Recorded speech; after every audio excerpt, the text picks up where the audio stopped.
నమస్తే నా పేరు Shivaji welcome to our channel Jaganmohan Reddy గారు ఎప్పుడు ప్రెస్ మీట్ పెట్టినా ఒకటే చెబుతాడు ఏందంటే కళ్ళు మూసుకొని కళ్ళు తెరిస్తే ఇంకొక 3.5 సంవత్సరం వచ్చేస్తుంది సో కూటమి ప్రభుత్వం ఎలాగో విఫలమైపోయింది సో రాబోయేది మన ప్రభుత్వమే నేను ముఖ్యమంత్రి కాబోతున్నానని చెప్పి పదే కార్యకర్తలలో జోష్ నింపడానికి కావచ్చు అదే విధంగా నాయకులు చేజారిపోకుండా ఉండడానికి కావచ్చు పాడిందే పాడరా పాసిపల్ల దాసరి అన్నట్లు చెబుతానే ఉంటాడు కానీ వాస్తవంగా గ్రౌండ్ రిపోర్ట్ను ఒకసారి చూస్తే ఎక్కడో మొత్తం శ్రీకాకుళం నుంచి చిత్తూరు వరకు ఒక సర్వే చేసి చూడవలసినటువంటి పని లేదు జగన్మోహన్ రెడ్డి గారి సొంత నియోజకవర్గంలో ఇప్పుడు జరుగుతున్నటువంటి ఉప ఎన్నిక ఏదైతే ఉందో జెడ్పీటీసీకి సంబంధించి అక్కడ సిట్టింగ్ జెడ్పీటీసీ వైఎస్ఆర్సీపీకి సంబంధించినటువంటి సిట్టింగ్ జెడ్పీటీసీ అకాల మరణంతో ఈ ఉప ఎన్నిక అయితే వచ్చింది దానికి పదవీ కాలం కూడా పెద్దగా లేదు కేవలం 14 నెలలు మాత్రమే ఉంది ఈ 14 నెలల పదవీ కాలంకు జరుగుతున్నటువంటి ఉప ఎన్నికల్లో వైఎస్ఆర్సీపీ కంచుకోటగా చెప్పబడే ఈ పులివెందల్లో జగన్మోహన్ రెడ్డి గారి తండ్రి గారైనటువంటి వైఎస్ రాజశేఖర రెడ్డి గారు రాజకీయంగా నిర్మించిపోయినటువంటి ఈ కంచుకోటలో జరుగుతున్నటువంటి ఎలక్షన్లలో వైఎస్ఆర్సీపీ పులివెందల్లో ఉన్నటువంటి చెరువుల్లో అన్నింటిలో నీళ్లు తాగుతూ ఉంది సో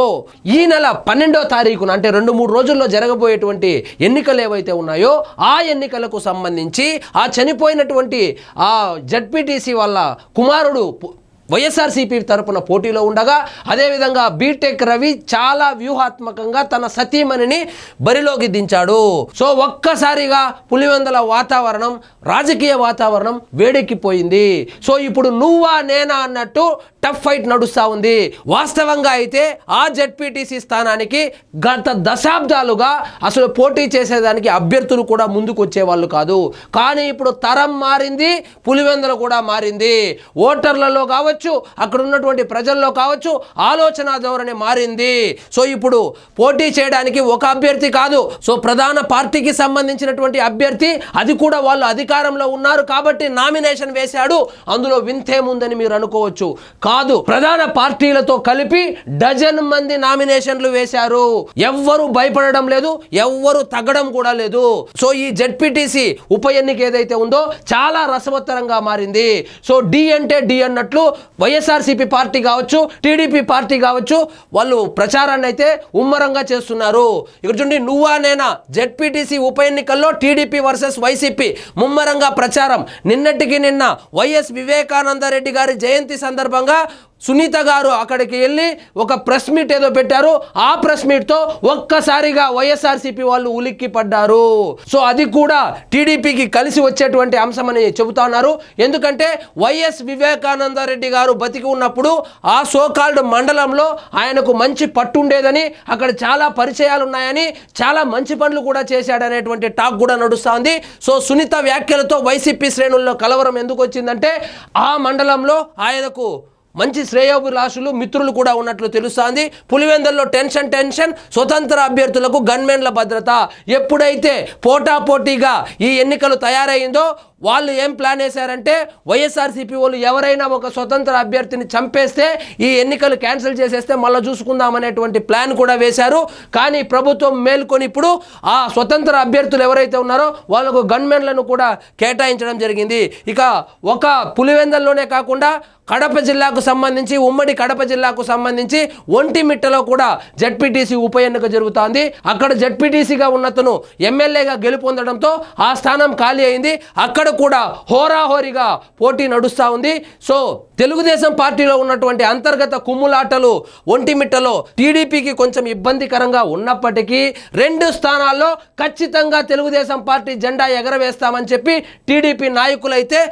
గంటాపదంగా చెబుతున్నారు అదేవిధంగా చంద్రబాబు నాయుడు గారు నిన్న సమీక్ష కూడా నిర్వహించారు ఎలాగైనా పులివెందల గడ్డపైన తెలుగుదేశం జెండా ఎగరవేయాలని చెప్పి వాళ్ళకు ఆదేశాలు కూడా జారీ చేశారు జగన్మోహన్ రెడ్డి గారు వాస్తవంగా ఇలాంటి లోకల్ ఎలక్షన్లను కనీసం పట్టించుకోడు అందులోనూ పులివెందల సొంత నియోజకవర్గం కాబట్టి అది కంచుకోవట కాబట్టి అసలు దాని గురించి మైండ్లోనే పెట్టుకునేవాడు కాదు కానీ ఇప్పుడు ప్రతిరోజు సమీక్ష చేస్తున్నాడు వైఎస్ఆర్సీపీ వాళ్ళు ఒక్కొక్క ఓటర్కి దాదాపు 12,000 రూపాయలు పంచుతా ఉన్నారంటే ఎంత భయపడ్డారో ఒక్కసారి ఊహించుకోండి. ఇక్కడ గనుక వైఎస్ఆర్సీపీ గనుక ఈ ఉప ఎన్నికల్లో ఓడిపోతే ఆ 11 సీట్లు వచ్చిన దానికన్నా పెద్ద అవమానం కాబట్టి వీళ్ళు 11 నుంచి 12,000 రూపాయలు ఒక్కొక్క ఓటర్కి ఇచ్చి ప్రలోభాలకు గురి చేస్తున్నారు. సో మరి చూడాలి, ఉత్కంఠభరితంగా సాగుతుంది ఎన్నికలు. ఎవరు గెలుస్తారో తెలియాలంటే వేచి చూడాల్సిందే. ఇక్కడ చూడండి, పులివెందులలో పోటాపోటీ, పులివెందుల ఉప ఎన్నిక టీడీపీ వైసీపీల మధ్య నువ్వా నేనా అన్నట్లు సాగుతుంది. నిన్నటి వరకు ఇది వైసీపీకి కంచుకోటగా ఉండేది. అయితే మాజీ ఎమ్మెల్సీ బీటెక్ రవి వ్యూహాత్మకంగా వ్యవహరించి వైసీపీ నుంచి పెద్ద ఎత్తున టీడీపీలోకి జాయిన్ చేసుకున్నారు. రోజు చేరికలతో టీడీపీలో జోష్ వచ్చింది. ఎలాగైనా సరే సిట్టింగ్ స్థానాలను నిలుపుకోవాలని వైసీపీ చూస్తుంది. మాజీ సీఎం జగన్ సూచనల మేరకు ఎంపీ అవినాష్ రెడ్డి ఇతర వైసీపీ నేతలు ముందుకెళ్తున్నారు. సో వీళ్ళంటారు ఎవరెవరో వచ్చి ప్రచారం చేస్తా ఉన్నారని. వైఎస్ఆర్సీపీ పార్టీకి సంబంధించి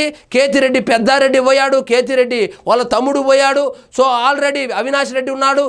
గోరంట్ల మాధవ్ వెళ్ళాడు. సో ఆంధ్రప్రదేశ్లో ఉన్నటువంటి పెద్ద పెద్ద నాయకులుగా చెప్పుకోబడిన ప్రతి ఒక్కరూ కూడా ఈ ఎన్నికలకు వాళ్ళ సహాయాన్ని, వైఎస్ఆర్సీపీకి సంబంధించినటువంటి వాళ్ళు వాళ్ళ సహాయ సహకారాలు అందిస్తున్నారు. ఇది ఉప ఎన్నిక, లేకపోతే డైరెక్ట్ ఎన్నికల, లేకపోతే జెడ్పీటీసీ ఎన్నికల, లేకపోతే ఎమ్మెల్యే ఎన్నికల. జగన్మోహన్ రెడ్డి గారు పోటీ చేసినప్పుడు కూడా ఇంత ఉత్కంఠ లేదు, ఎందుకంటే అది వన్ సైడెడ్గా జరిగింది కాబట్టి. సో ఎలాగైనా వైఎస్ఆర్సీపీ కంచుకోటలో టీడీపీ జెండా ఎగరవేయాలని కంకణం కట్టుకున్నాడు బీటెక్ రవి. మరి చూద్దాం ఏం జరుగుతుందో. సో ఈ ఒంటిమిట్టలో కూడా అంటే 2 స్థానాలకు జెడ్పీటీసీ ఈ ఉప ఎన్నికలు జరుగుతోంది. ఈ 2 కూడా వైఎస్ఆర్సీపీ సిట్టింగ్ స్థానాలే అయినప్పటికీ కూడా వాళ్ళు గెలవడానికి, ప్రచారం చేయడానికి నానా ఇబ్బందులు పడుతున్నారు. ఈ 2 స్థానాలు మేము ఖచ్చితంగా గెలవబోతున్నామని చెప్పి టీడీపీ శ్రేణులైతే వాళ్ళు ఆశాభావాన్ని వ్యక్తం చేస్తున్నారు. సో ఇదండి ఈరోజు మన టాపిక్. మీకు ఈ వీడియో నచ్చినట్లయితే లైక్ చేయండి, షేర్ చేయండి, ఛానల్ మాత్రం సబ్స్క్రైబ్ చేసుకోవడం మర్చిపోవద్దు.